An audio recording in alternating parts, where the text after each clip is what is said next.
আসসালামু আলাইকুম বন্ধুরা, কিচেন বাঙালিয়ানা চ্যানেলে আপনাদের সবাইকে স্বাগত জানাই। আজ আমি আরও একটি সহজ পদ্ধতিতে ডিম পরোটা রেসিপি আপনাদের সঙ্গে শেয়ার করব। ডিম পরোটা তো আপনারা নানা রকমভাবেই খেয়েছেন, একবার এইভাবে বানিয়ে খেয়ে দেখুন। খুবই অল্প সময়ে ঝটপট বানিয়ে নিতে পারবেন আর খেতেও হবে দারুণ টেস্টি। আর এই ডিম পরোটার সঙ্গে খাওয়ার জন্য আমি আপনাদের শুকনো আলুর তরকারিটাও বানিয়ে দেখাবো। চলুন তাহলে কিভাবে রেসিপিটা বানিয়ে নিচ্ছি ঝটপট দেখে নিই। তো সবার প্রথমে একটা মিক্সিং বোলের মধ্যে 2 কাপ পরিমাণ ময়দা নিয়ে নিচ্ছি। আপনারা চাইলে ময়দার পরিবর্তে আটাও নিতে পারেন অথবা আটা ময়দা দুটো একসাথেও নিতে পারেন। এবার এই ময়দার মধ্যে হাফ টেবিল চামচ মতো লবণ দিয়ে দিচ্ছি, তার সাথে হাফ টেবিল চামচ মতো চিনি দিয়ে দিচ্ছি আর অল্প করে একটু কালো জিরা দিয়ে দিচ্ছি। এবার এখানে ময়নের জন্য 3 টেবিল চামচ মতো সয়াবিন তেল দিয়ে দিচ্ছি, তবে আপনারা চাইলে তেলের পরিবর্তে ঘিও ব্যবহার করতে পারেন। এবার ময়দার সঙ্গে খুব ভালোভাবে মিশিয়ে নিতে হবে। যতক্ষণ না পর্যন্ত তেলটা ভালোভাবে মিশে যাচ্ছে ততক্ষণ একটু ঘষে ঘষে মিশিয়ে নিচ্ছি। কিছুক্ষণ মিশিয়ে নেওয়ার পর দেখুন মুঠো করলে কিন্তু খুব সুন্দর দলা পাকিয়ে যাচ্ছে। এইভাবে একটু ময়দাটা ময়ান দিয়ে নিলে কিন্তু পরোটাগুলো অনেকটাই খাস্তা তৈরি হয়। এবার এখানে অল্প অল্প করে পানি দিয়ে একটা ডো মেখে নেব। ঠিক যেইভাবে আমরা রুটি করার জন্য আটা মেখে থাকি সেইভাবে ডোটা মেখে নেব, খুব বেশি যেন নরম না হয়ে যায়। তো বারে বারে অল্প অল্প করে পানি দিয়ে ডোটা আমি খুব সুন্দর করে মেখে নিয়েছি। তো এবার এই ডোটাকে আমি ঢাকা দিয়ে রেখে 10 মিনিটের জন্য রেস্টে রেখে দেব। আর এই 10 মিনিটের মধ্যেই কিন্তু ডোটা এখনকার থেকে আরও অনেকটাই সফট হয়ে যাবে। আর ততক্ষণেই আমি পরোটাগুলো খাওয়ার জন্য একটা শুকনো আলুর তরকারি করে নেব। তো সেই জন্য আগে থেকে মিডিয়াম সাইজের 3টে আলু আমি কুচি কুচি করে কেটে ভালোভাবে ধুয়ে পরিষ্কার করে নিয়েছি। আলুগুলোকে এবার রান্না করে নেব।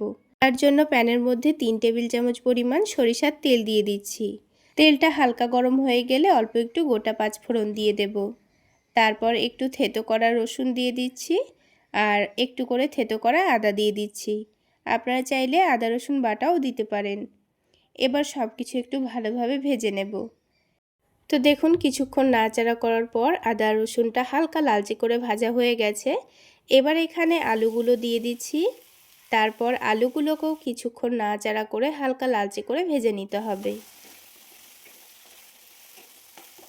তো দেখুন কিছুক্ষণের মধ্যেই কিন্তু আলুগুলো আমি লাল লাল করে ভেজে নিয়েছি। তো এবার এর মধ্যে দিয়ে দিচ্ছি পেঁয়াজ কুচি। তারপর এর মধ্যে দিয়ে দেব একটা মিডিয়াম সাইজের টমেটো কুচি। তারপর ঝালের জন্য কয়েকটা কাঁচামরিচ মধ্যে থেকে চিড়ে দিয়ে দিয়েছি। এবার এখানে কিছু গুঁড়ো মশলা দিয়ে দেব। তো প্রথমেই স্বাদ মতো লবণ দিয়ে দিয়েছি, হলুদের গুঁড়ো দিয়ে দিয়েছি আর দিয়ে দিচ্ছি ভাজা জিরা গুঁড়ো আর ধনে গুঁড়ো। এবার এগুলোকে ভালোভাবে ভেজে নিতে হবে। যতক্ষণ না পর্যন্ত মশলাগুলো আলুর সঙ্গে ভালোভাবে মিশে যাচ্ছে ততক্ষণ ভালোভাবে কষিয়ে নিয়েছি। তো দেখুন আলুগুলো কিন্তু খুব ভালোভাবে কষিয়ে নেওয়া হয়ে গেছে। এবার আলুগুলো সেদ্ধ করে নেওয়ার জন্য আমি এখানে পানি দিয়ে দেব। যেহেতু শুকনো আলুর তরকারি করব তাই কিন্তু খুব বেশি পানি দেব না, আলুগুলো সেদ্ধ হয়ে গেলেই হয়ে যাবে। তো পানিটা আমি এখানে অল্প করে দিয়ে দিয়েছি আর অবশ্যই পানিটা গরম পানি দিতে হবে। তারপর ঢাকনা দিয়ে ঢেকে 7-8 মিনিট মতো রান্না করে নিয়েছি। আর দেখুন ঝোলটাও কিন্তু শুকিয়ে গেছে আর আলুগুলোও খুব সুন্দর সেদ্ধ হয়ে গেছে। এবার এই ঝোলটাকে ভালোভাবে শুকিয়ে নিতে হবে। এবার নামানোর আগে সামান্য পরিমাণ গরম মশলা গুঁড়ো দিয়ে দিচ্ছি, সামান্য পরিমাণ চিনি দিয়ে দিচ্ছি আর সবশেষে ধনেপাতা কুচি দিয়ে দিচ্ছি। এবার সব কিছু একসঙ্গে ভালোভাবে মিশিয়ে নিতে হবে, তাহলেই আমাদের শুকনো আলুর তরকারি তৈরি হয়ে যাবে। বন্ধুরা, এইভাবে শুকনো আলুর তরকারিটা যেমন ঝটপট বানিয়ে নেওয়াও যায়, তেমন আপনারা যে কোনো রুটি, পরোটা, লুচি সব কিছুর সঙ্গেই খেতে পারবেন। আলুটা ভালোভাবে শুকিয়ে নিয়েছি, এবার একটা বাটির মধ্যে তুলে রাখছি। তো আলুর তরকারি তো হয়ে গেল, এবার আমি আপনাদের ডিম পরোটাগুলো বানিয়ে দেখিয়ে দিচ্ছি। তো বানানোর জন্য আবারও একটা বাটির মধ্যে 2টো ডিম ভেঙে নিচ্ছি। তারপর কোনো রকম মশলা না দিয়ে ডিমটাকে একটা কাঁটা চামচ দিয়ে ভালোভাবে ফেটিয়ে নিচ্ছি। ডিমটা ভালোভাবে ফেটিয়ে নেওয়া হয়ে গেছে, এবার এই ডিমটাকে আমি রান্না করে নেব। তার জন্য প্যানের মধ্যে 1 টেবিল চামচ পরিমাণ সয়াবিন তেল দিয়ে দিয়েছি। তেলটা হালকা গরম হয়ে গেলে পেঁয়াজ কুচি দিয়ে দিয়েছি, ঝালের জন্য কাঁচামরিচ কুচি দিয়ে দিয়েছি। এবার এই পেঁয়াজ কাঁচামরিচটাকে হালকা লালচে করে ভেজে নিতে হবে। তো কিছুক্ষণের মধ্যেই দেখুন খুব সুন্দর লালচে কালার চলে এসছে। এবার এখানে কিছু গুঁড়ো মশলা দিয়ে দেব। তো প্রথমেই স্বাদ মতো লবণ দিয়ে দিয়েছি, তারপরে হলুদের গুঁড়ো দিয়ে দিয়েছি, সামান্য পরিমাণ দিয়ে দিচ্ছি জিরে গুঁড়ো। এবার 1 টেবিল চামচ পরিমাণ টমেটো সস দিয়ে দিচ্ছি। দিয়ে মশলাটাকে ভালোভাবে মিশিয়ে নেব। মশলাটা মিশিয়ে নেওয়া হয়ে গেছে। এবার এখানে ফেটিয়ে রাখা ডিমটা দিয়ে দিলাম। এবার এই ডিমটা কাঁচা থাকা অবস্থাতেই আমি একটু ভালোভাবে নাড়াচাড়া করে নিচ্ছি, কারণ ডিমটা আমি একেবারেই কুচি কুচি করে ভেজে নেব।